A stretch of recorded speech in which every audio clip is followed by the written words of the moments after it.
राम का बाल्यकाल और उनकी शिक्षा का विवरण भारतीय संस्कृति और धर्म में अत्यंत महत्वपूर्ण स्थान रखता है। राम का जीवन और उनका पालन पोषण, शिक्षा और प्रशिक्षण आदर्श जीवन के प्रतीक हैं। राम का व्यक्तित्व केवल शारीरिक दृष्टि से ही नहीं, बल्कि मानसिक और आध्यात्मिक दृष्टि से भी संपूर्ण था। उनकी शिक्षा का उद्देश्य न केवल उन्हें अस्त्र शस्त्र में निपुण बनाना था, बल्कि उन्हें जीवन के उच्चतम सिद्धांतों, संस्कारों और कर्तव्यों का पालन करना भी सिखाना था। यहाँ हम राम के बाल्यकाल और शिक्षा की पूरी और विस्तृत कहानी पर गहनता से चर्चा करेंगे। दोस्तों, अगर आप चैनल में नए हो तो चैनल को सब्सक्राइब करें और बेल आइकॉन को प्रेस करें। 1. राम का जन्म और बाल्यकाल। राम का जन्म अयोध्या के राजा दशरथ और रानी कौशल्या के घर हुआ था। उनका जन्म त्रेतायुग में हुआ था, जब राक्षसों के अत्याचार पृथ्वी पर बढ़ चुके थे। भगवान विष्णु ने पृथ्वी पर राक्षसों के नाश और धर्म की पुनः स्थापना के लिए राम के रूप में अवतार लिया। राम के जन्म के समय अयोध्या में एक बहुत बड़ा उत्सव मनाया गया था और पूरा नगर खुशी से झूम उठा था। इस दिन को अयोध्यावासियों ने एक अत्यंत पवित्र दिन माना। राम का जन्म होते ही उन्हें दिव्य और आदर्श गुणों से परिपूर्ण बताया गया। बचपन से ही राम में विशेष प्रकार की शांति, साहस और कर्तव्यनिष्ठता थी, जो उन्हें अन्य बच्चों से अलग करती थी। राम के साथ उनके 3 अन्य भाई थे, लक्ष्मण, शत्रुघ्न और भरत। राम का पालन पोषण और उनकी शिक्षा पर विशेष ध्यान दिया गया। राजा दशरथ और रानी कौशल्या ने अपने पुत्र राम को अच्छे संस्कारों और शिक्षा में निपुण बनाने के लिए अपने सभी कर्तव्यों को सर्वोपरि माना। 2. राम का पालन पोषण और शिक्षा का आरंभ। राम का पालन पोषण अयोध्या के राजमहल में हुआ था, जहां उन्हें सभी प्रकार की भौतिक और मानसिक शिक्षा दी गई। राजा दशरथ ने राम और उनके भाइयों के लिए अत्यंत योग्य और ज्ञानी गुरु नियुक्त किए थे, ताकि वे प्रत्येक दृष्टिकोण से परिपूर्ण हो सकें। राम को शारीरिक शिक्षा, वेद, शास्त्र, नीति, राजनीति और युद्धकला की शिक्षा दी गई। गुरु वशिष्ठ का योगदान। राम की शिक्षा का पहला और सबसे महत्वपूर्ण चरण था उनके गुरु वशिष्ठ के आश्रम में प्राप्त शिक्षा। गुरु वशिष्ठ वेदों के महान विद्वान और धर्मशास्त्र के विशेषज्ञ थे। उन्होंने राम और उनके भाइयों को उच्चतम शास्त्रों की शिक्षा दी। गुरु वशिष्ठ ने उन्हें केवल बाहरी युद्धकला ही नहीं, बल्कि जीवन के नैतिक और धार्मिक पहलुओं की भी शिक्षा दी। राम को ये सिखाया गया कि जीवन का मुख्य उद्देश्य केवल भौतिक सुख नहीं है, बल्कि सबसे महत्वपूर्ण बात यह है कि व्यक्ति अपने धर्म और कर्तव्यों का पालन करें। उन्होंने राम को ये भी बताया कि एक राजा का कर्तव्य है कि वह अपनी प्रजा की रक्षा करे और उसके सुख के लिए समर्पित रहे। शारीरिक और युद्धकला की शिक्षा। राम को शारीरिक और युद्धकला की शिक्षा भी दी गई।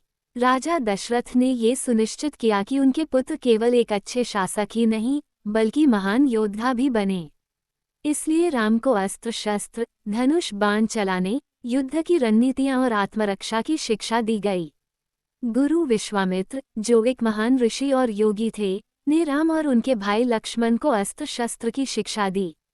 गुरु विश्वामित्र ने राम को कड़ी परिश्रम, संयम और साहस के महत्व को बताया। उन्होंने राम को ये भी सिखाया कि युद्ध केवल आत्मरक्षा और धर्म की रक्षा के लिए किया जाना चाहिए, न कि व्यक्तिगत लाभ के लिए। राम ने गुरु विश्वामित्र की शिक्षा को ध्यानपूर्वक ग्रहण किया और उन्हें कड़ी मेहनत से धर्म और कर्तव्य की राह पर चलते हुए युद्ध की कला में महारत हासिल की। राम और लक्ष्मण का संघर्ष और शिक्षा में परिपक्वता। गुरु विश्वामित्र के साथ राम और लक्ष्मण का पहला बड़ा संघर्ष जब हुआ, तो वह उस समय का एक अत्यंत महत्वपूर्ण मोड़ था। राम और लक्ष्मण को ऋषि विश्वामित्र के साथ जंगल जाना पड़ा, जहां राक्षसों ने ऋषियों और उनके यज्ञों को बाधित किया था। राम और लक्ष्मण ने वहां अपनी वीरता का प्रदर्शन किया और राक्षसों का संहार किया। इस संघर्ष ने राम की शिक्षा को और परिपक्व किया। राम और लक्ष्मण ने ये सीखा कि धर्म की रक्षा के लिए अपनी शक्ति का प्रयोग करना आवश्यक है और इस प्रकार की स्थिति में अपने सिद्धांतों के अनुसार ही कार्य करना चाहिए। इस प्रकार के संघर्षों ने उन्हें कड़े निर्णय लेने, साहस और संयम बनाए रखने की शिक्षा दी। 3. राम का ज्ञान और धर्म पर आधारित शिक्षा। राम के जीवन में शिक्षा का सबसे महत्वपूर्ण पहलू था धर्म का पालन। उन्हें ये सिखाया गया कि व्यक्ति को अपने कर्तव्यों का पालन करना चाहिए, चाहे परिस्थितियां कैसी भी हों। धर्म, सत्य और कर्तव्य के रास्ते पर चलने के लिए व्यक्ति को अपने व्यक्तिगत सुख और इच्छाओं का त्याग करना पड़ता है। राम का जीवन धर्म के आदर्शों पर आधारित था।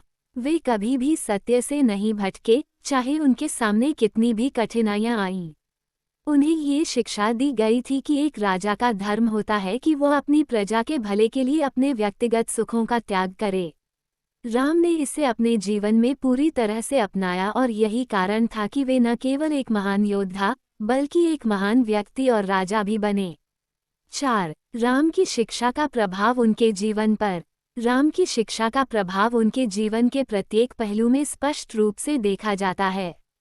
राम का जीवन केवल भौतिक दृष्टिकोण से नहीं बल्कि आध्यात्मिक दृष्टिकोण से भी बहुत महत्वपूर्ण था। धर्म और सत्य की प्राथमिकता। राम का जीवन सत्य और धर्म के पालन का आदर्श था। उन्होंने जीवन में हमेशा सत्य को महत्व दिया और किसी भी परिस्थिति में सत्य से समझौता नहीं किया।